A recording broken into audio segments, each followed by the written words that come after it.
Hello, my name is John Vilas, and welcome to CIT 110 Programming Logic and Design.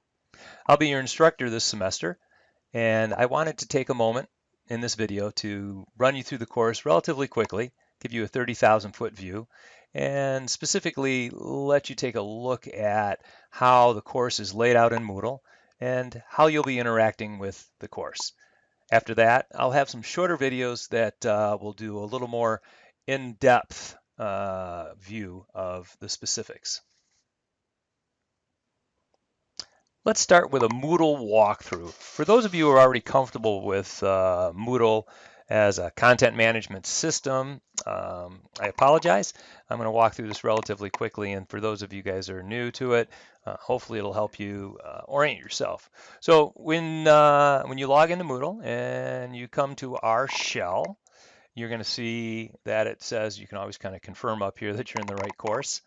And you'll see that there's organization with a number of elements on the left-hand side with the main content here kind of center right. This course is organized in 6 sections. So there is a getting started section right here. Then there's mission 1, mission 2, mission 3, mission 4, just convenient ways to divide up our content. And in each of those missions, there's going to be 1 or 2 major projects there, applications that you'll be completing.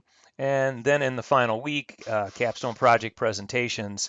If you are in an online class, you'll be presenting a video demonstrating your capstone application and sharing that with your fellow students and doing peer reviews.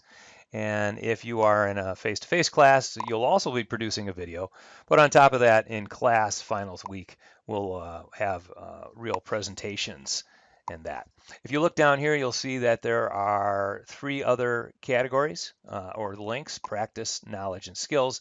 These are areas in which you will be assessed, and so you can kind of keep track of how you're doing over the course. I'll talk more specific about that in a little bit.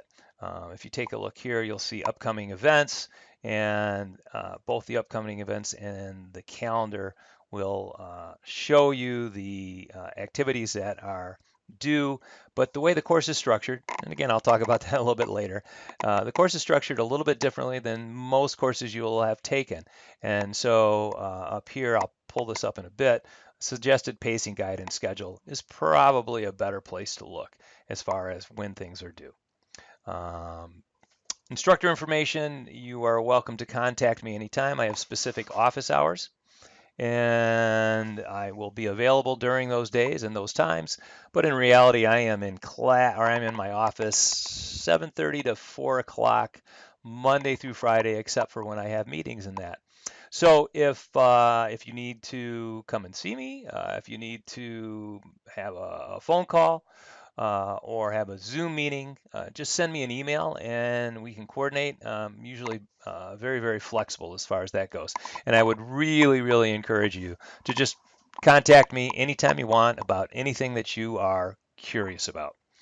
And here you'll see these are our trackers. These are basically green bars that will come across, and they'll give you a sense of how well you're doing in the 3 categories: the practice, the skills, and the quiz. Quick mail is a way in which if you would like to, you can email specific students directly from that are in the course, or if you want to email all of the students. Typically, it's not something you do. More than anything, it's something that I use to email out to everybody. This category down here, tools, this you'll see, and this will be getting updated over the course of the semester. These are some links that I'll refer to that provide you with some information. So you can see, here's the Finch documentation. You may or may not have yet purchased your Finch robot. Here's an easy access to the Finch documentation. And there are a couple other little demos and that for you to take a look at. Something else to pay attention to, I saw the grade me down there. If you click, I believe I'll be able to see that. You can see if you bring down, your name will be here. you'll see that there is a My Grades and Course Grades. Now, My Grades will take you to an interface that will show you all of the grades in all of the courses that you have on Moodle, and Course Grades will take you specifically to course grades. And in fact, let's see, I think I should be able to click on that, and you will see that the course is broken up into, again, 3 categories. This is kind of an extra credit, and we'll talk about that. But here are the 3 categories. The course has 1,000 points available. 600 of those points are available through a skills tracker. 200 points are available through the quiz tracker, and 200 more points are available through practice tracker. And we'll talk more specifically about that in a little bit. So the modules, as I said, there are 6 modules, and you can see that there are 6 modules here. They're just kind of, these are just kind of short, quick links to them. They're getting started, and this will be the first thing that you're going to want to do and work through everything that is required to do that. And an important thing to note is that you will not be able to go on to the communications, which is the first module, without having first completed the Getting Start module. Okay, so make sure that you go to the Getting Start module and you work through everything that's required in there. And if you have any trouble at all, please get with me. Also notice that the starting module, all of these things are open and available until January 26th, Sunday on the 26th. That gives you a good 2 weeks to complete those. Something else to note is that when I do put due dates in, and the due dates there are there, almost always the due dates are going to show Sunday at midnight or 1 or 5 minutes before midnight. The reality is that if you are a late night worker, even though the due date is midnight on Sunday, Moodle will still accept an assignment up until 6 o'clock in the morning on a Monday. Okay, so I'm going to say that again. Even though the due date is on a Sunday, and actually if the due date is on any day, the Moodle assignment for submission will allow you to make a submission up until 6 o'clock, kind of that following morning. So please make sure that you get things in on time when they are required to get in on time. Okay, so that's the getting started, and it's going to walk you through. And then if I go back up here and I go to communications, you're going to see that the communications, and in fact, all 4 of the missions are laid out very similar. So you'll see in this case, and there's a checklist and a study guide for each mission, and that's very important, and that's a great place to start. I would highly recommend printing that out and making sure that you complete everything that's on that checklist. There's also going to be a mission overview that'll walk you through the specifics of that mission. The other thing is that in terms of this course, there will be, for each mission, there are going to be kind of learning resources by topic. Now, let me really emphasize this. There's a lot of material that's here. The reason that there's lots of material is that there are a number of different types of learning materials covering the same topic. And you are not required, it says right here, you are not required to view all of these. What I would encourage you to do as a student and as a professional, to find learning materials that fit your learning style. Everybody's a little bit different. Some people really enjoy a step-by-step printed tutorial that just kind of walks you through. Some people are more audio video oriented, and they enjoy having a video that kind of walks you through, and the videos are really nice. I'm a video person. I like videos because I can stop them and start them, and I can go forward and backward. And in particular, when I'm working with code and when I'm working with software, I really like being able to see the software and see somebody working in that software as opposed to just having screenshots. I'll also include PowerPoint presentations, and I know PowerPoint presentations are just a whole lot of fun. I will not walk you through the PowerPoint presentations. I will say, though, that I do find the PowerPoint presentations relatively useful because they give very quick snippets of pieces of information, concepts and keywords that you're going to need to know. And sometimes that's a little bit easier than going through the textbook. In this program or in this course, we'll also be using a Cengage product, and that Cengage product it has an electronic textbook, which is very, very useful. It also has something called MindTap, and the MindTap does two things. One is it provides some videos for you to view, and in this case right here, you can see there's one that's visualize what is computer programming. These videos are really short, and so sometimes they're kind of nice to just kind of jump in and take a look at that. The other thing that MindTap does, and I'll show that to you in just a second, is it provides exercises or practice, online practice, where you'll actually be able to code online in an environment where you will be able to run tests on it and be kind of auto-graded, but you can kind of keep working on it until you get it. So it's a good way to learn. So as you can see here, and we'll talk mission 1, you can see that there are 2 major topics. First, program in C# and using data. And then if we come down here, though, like I said, there's usually there's always one, and sometimes 2 projects to a given mission. And a part of those are, in this case, mission debriefing, where we'll ask some specific questions. And then on top of that, the mission project. And in this case, the first mission project is called the conversation. I'll talk more about this I should say I'll talk more about this specifically when you take a look at the mission video. All right, one more thing, and then I'll let you guys go. So remember, we have the practice tracker, we have the required skills tracker, and we have this quiz tracker.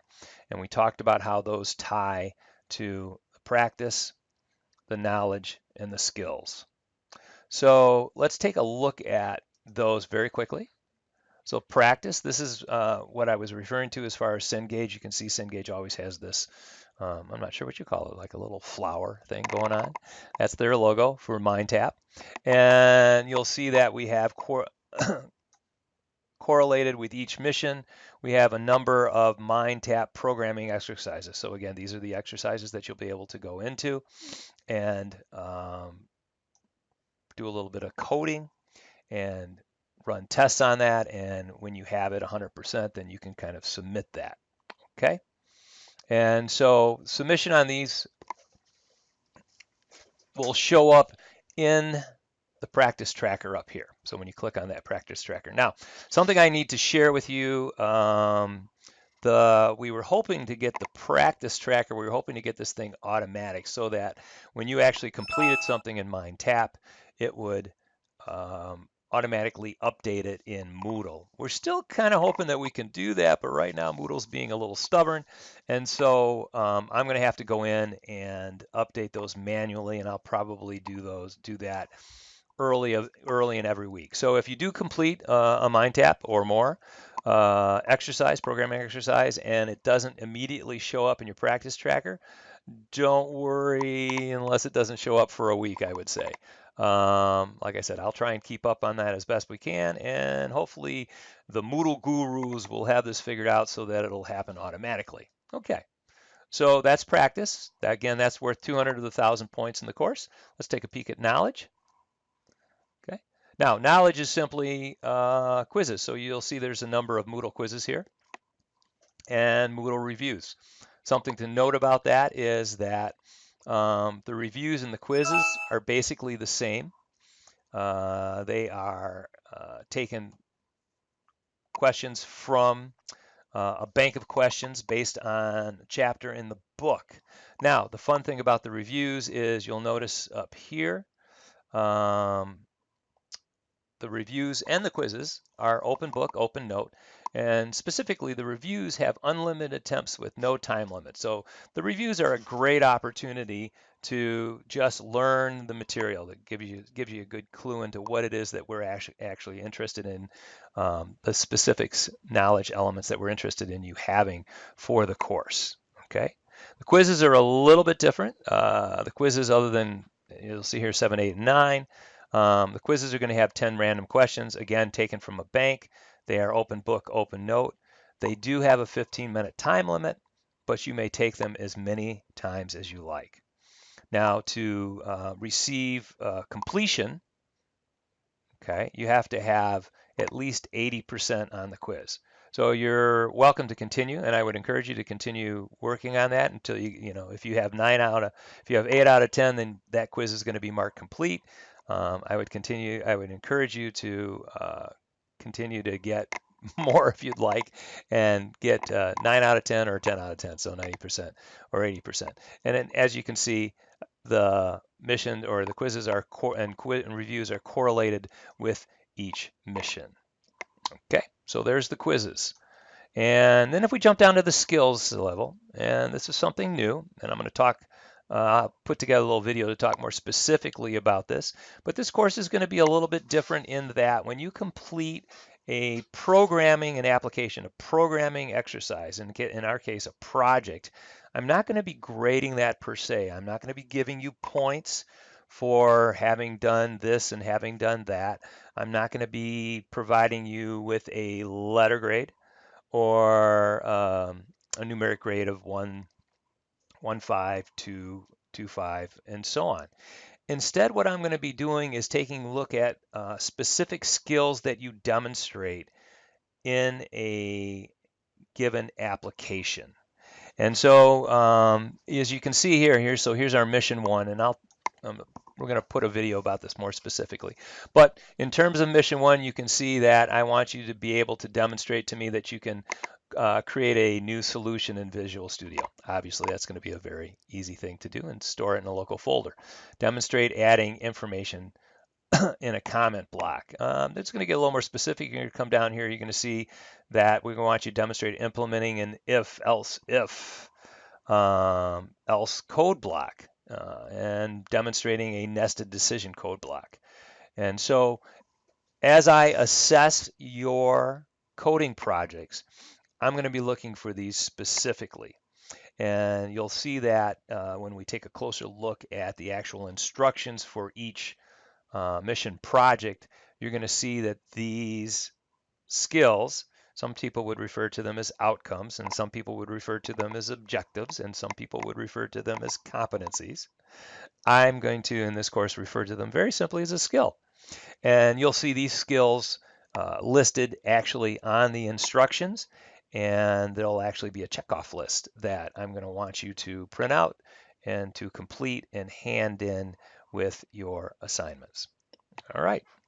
Well, that's a very quick view of the course, and I will have some other videos that are going to dial in more specifically and drill down into some of these other topics that you will find interesting, hopefully, to be successful in the course. And again, my name's John Vilas. I am the instructor for this semester, and welcome.